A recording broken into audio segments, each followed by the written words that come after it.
Hello, welcome to this video. My name's Nat and this summer I went on a 10-day solo interrail trip across Europe. I went to 4 different cities. I went to Paris, Berlin, Prague and Budapest, and this video is all about my time in Paris.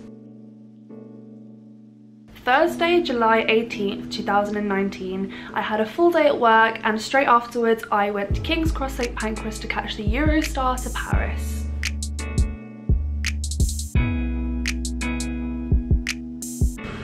Ooh, I'm a sweaty mess, but I've made it to my hostel in Paris. It's boiling hot, but I, for some reason, have been given a 4-bed room and it's got an ensuite and I paid for like an 8-bed. So this is a nice little upgrade. My roomies seem to be out at the moment. I'm just getting all my pyjama stuff ready, my shower stuff for tomorrow, and just organising myself to have the optimal best time. My hostel room was empty and I thought, right, okay, I'm solo, I should probably go downstairs and try and make some friends. I did just that, and the 3 people that I ended up getting on really well with ended up being Tom and Kevin, who were all in my room. Tom and Kevin were from the UK and the other Tom was from the Netherlands, and we spent the entire 3 days together. It was lovely. On day 1, myself, Tom and Kevin went straight to Notre Dame Cathedral.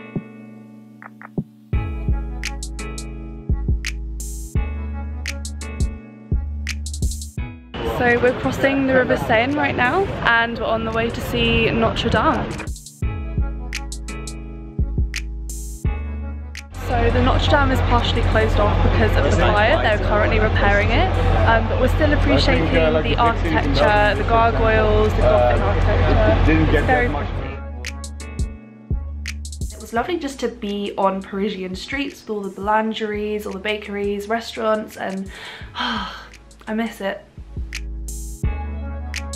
We then took ourselves on a little bit of a walking tour and we stumbled upon Shakespeare & Company, which is a famous bookstore that I'd read about and seen in everyone else's vlogs that's ever been to Paris.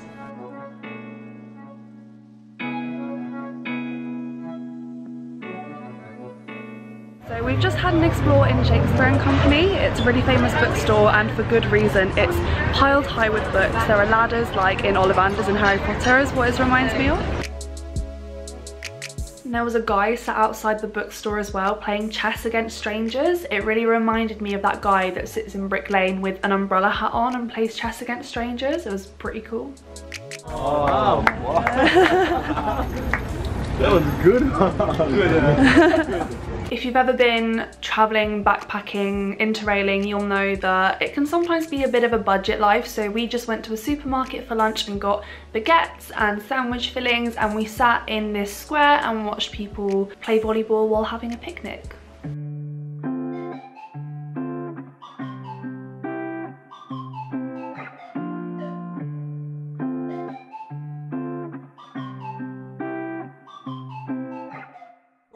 We're just chilling out by the river on the way to the Louvre Museum.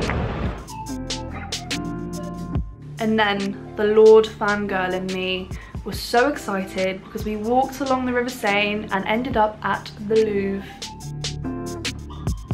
Wow! It's actually so much bigger than I imagined it to be. I thought the size was a little one, maybe a bit bigger. Yeah. I got the baby ones. I thought it would be that big. What the hell is massive? No. So we've come to one of Paris's most iconic landmarks. It's the Louvre Museum. I'm so excited to finally see it in person for the first time. The triangle was a lot bigger than I expected and we are going to go inside and see some art. If you're under 25 and you're a European citizen, you can get into the Louvre for free. However, the Louvre staff are here and the security guards are here, and the security guards will not talk to you unless you've got a ticket. So it was really hard to get across that, like, no, like, we have to go inside to get a ticket, and they were like, no. So we didn't end up going in. It's a good incentive to go back to Paris, which I am doing in March.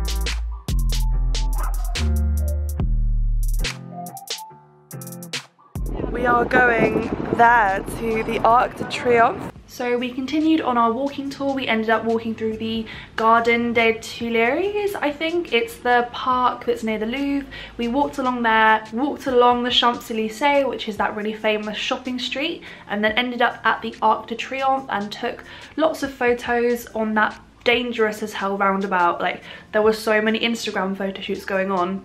People would walk right into the middle of the roundabout just to get pics, and I was like, fair enough, but also be careful.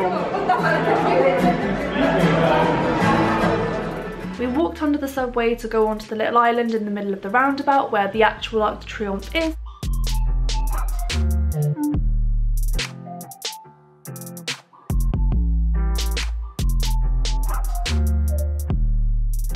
And then we just got the metro back to the hostel and had dinner at a Chinese restaurant, and then we got to mix with the locals a little bit because this area that we were in, Belleville, people had said it was like the sort of Shoreditch of Paris, which I could kind of see. So we went to a local pub to watch the African Football World Cup. I believe it was the final, and Algeria won, which was apparently the pub's favourite team.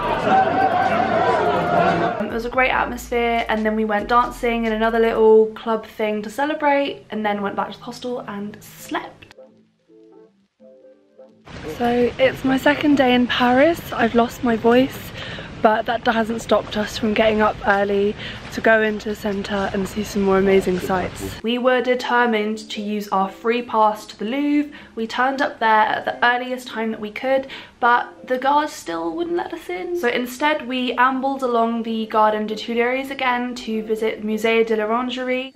There was no queue, it was free because we're under 25. That's a recurring theme in this Paris video, is that lots of things are free for under 25s. The group kind of split up to look at the paintings, so I enjoyed a peaceful little air-conditioned walk around the gallery to look at paintings, as you do in a gallery. It's great. Got to see lots of 18th century art, which was lovely.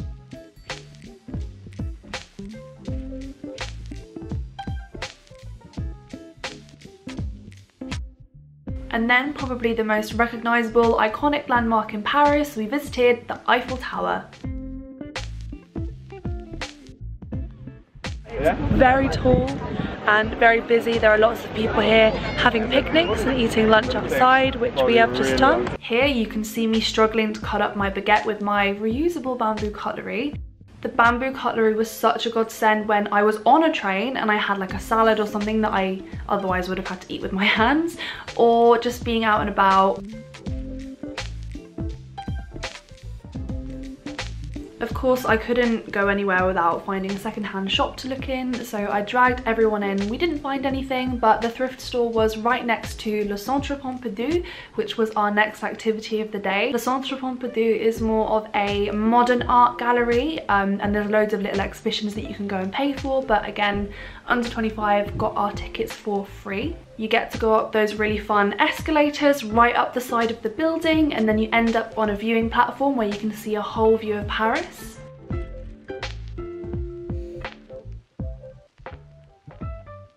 Then we spent about an hour and a half just looking at all the modern art, trying to interpret it all.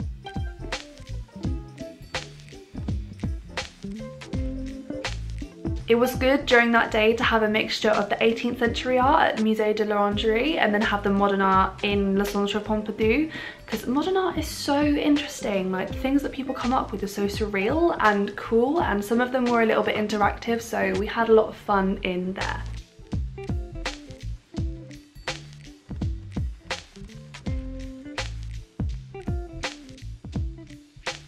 So during the trip we'd eaten a very balanced diet of baguettes and Chinese, so we wanted to try some authentic French food before we all left the next day. My friend Ellie recommended this little bistro called Le Bistrot des Augustines, I think it's how you pronounce it.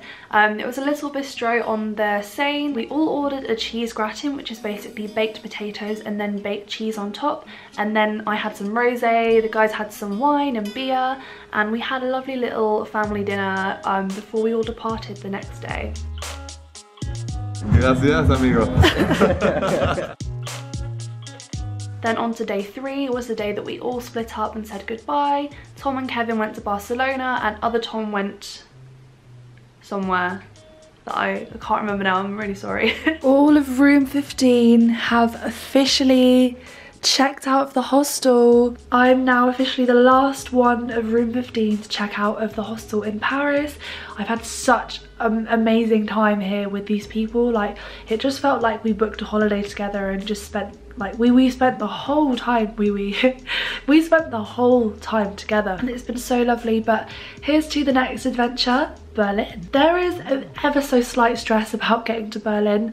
I have not booked a reservation because I was confused to how to do it. I thought you just had to turn up to the station, but I looked online and it says no reservations available because it's the day. So I have to turn up blind, just hoping that I can get on the train. We'll see what happens. I mean, life's all about spontaneity, but I would like to get to Berlin tonight. So with Interrailing, it's always good to check if you need a reservation for your train or not, because some trains you just get on there, show your pass, the conductor's like, cool, off you go to your next city. But some trains you have to have a paid reservation, and if there are no reservations left, you can't get on the train. So I went up to one of the staff members at Paris East Station and I just explained my situation. I said, look, I've not got a reservation. I'd really like to get to Berlin today.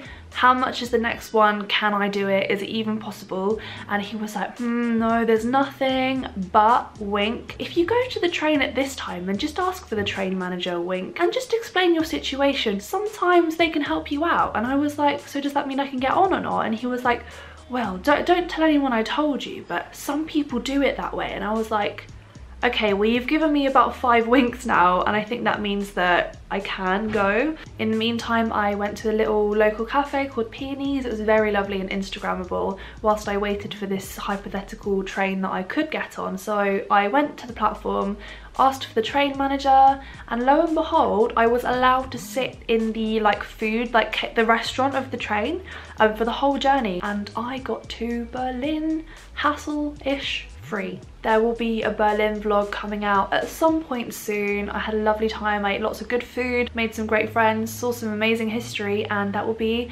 my next video. Berlin. Goodbye. Bye. How do you end a vlog? I'm just gonna turn the camera off. Goodbye.